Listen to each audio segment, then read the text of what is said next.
1 cup గోధుమ పిండి తీసుకున్నాను. నేనైతే ఈరోజు కొంచెం స్వీట్ బెల్లం కొమ్ములు ఎంతమందికి తెలుసు కామెంట్ చేయండి. కొంచెం ఉప్పు వేసుకున్నాను. ఒక 2 స్పూన్లు నెయ్యి ఉడుకు చేసి వేసాను.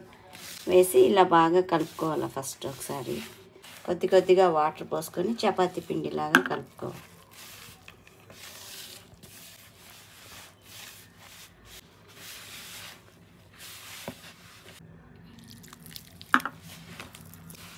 చపాతీ పిండిలాగా కొంచెం గట్టిగా కలుపుకొని పక్కన పెట్టుకోవాలి. మనం అప్పుడే బాగా కలిపి పెట్టుకున్నాం కదా, దాన్ని మళ్ళీ ఇంకొకసారి బాగా కలుపుకోవాలి. కొంచెం గట్టిగా ఉంటుంది.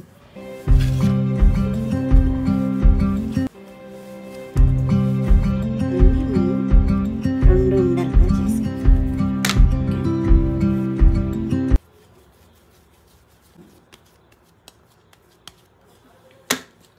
పిండి వేసుకొని కొంచెం ఒత్తుకోవాలి.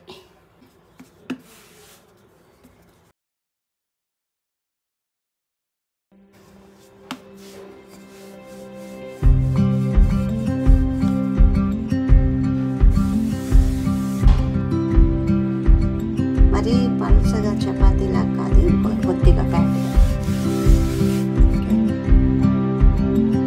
ఈ సైజులో కట్ చేసుకుంటాను.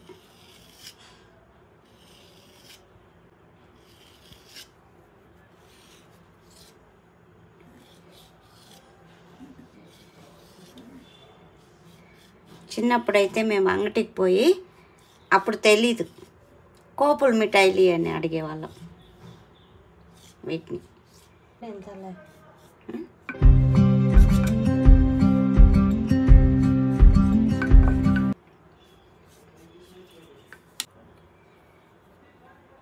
అన్నిటినీ మనము ఈ విధంగా కట్ చేసుకొని పెట్టుకోవాలి. ఓకే, 5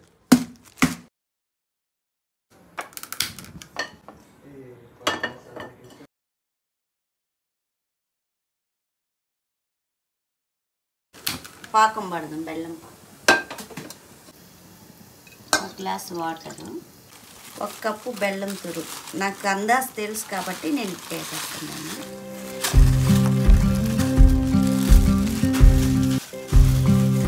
బాగా మెల్ట్ అయిన తర్వాత గట్టి పాకం వస్తుంది కదా, ఆ గట్టి పాకం అయిన తర్వాత పక్కన పెట్టాలి. అంత లోపల అవి ఫ్రై అవుతూ ఉంటాయి.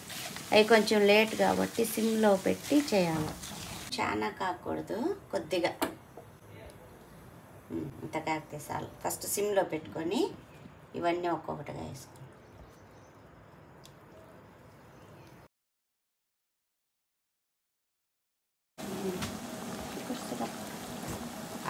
కదా, ఇది కొద్దిగా ముదురు పాకం రావాలి. ఇది ఇంకా రాలే, చూడు. ఓకే, కొద్దిగా చాలు. ఇప్పుడు మనం స్టవ్ కట్టేద్దాము. స్టవ్ కట్టేస్తే మామూలుగా అయితే కొంతమంది యాలక్కి వేసుకుంటారు. నాకు ఆ ఫ్లేవర్ దీంట్లో ఇష్టం ఉండదు, బాగలేదనేసి నేను వేయను. ఇప్పుడు ఇది కొద్దిగా మనకి ప్యాన్ హీట్ ఉంది కాబట్టి కొంచెం చల్లబడ్డాక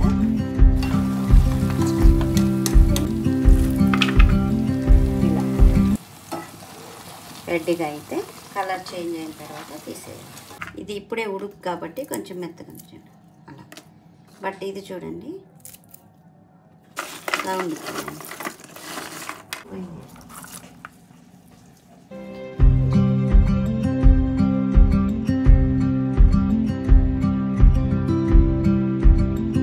వట్టి తిన్నా కూడా చాలా బాగుంటాయి.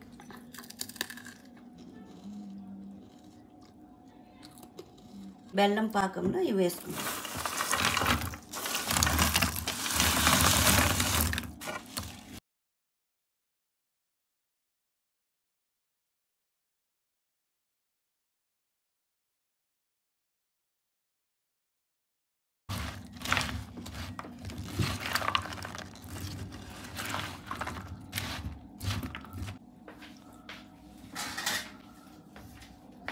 ఒక 5 మినిట్స్ తర్వాత ఒక 2 టైమ్స్ మనం 5 మినిట్స్ వదిలేసి మళ్ళీ మనం కింద పైన బాగా కలపాలి.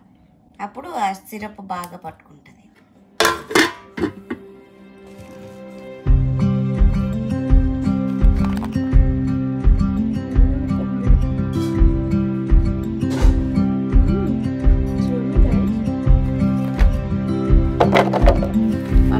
మార్కెట్లో కొనుక్కు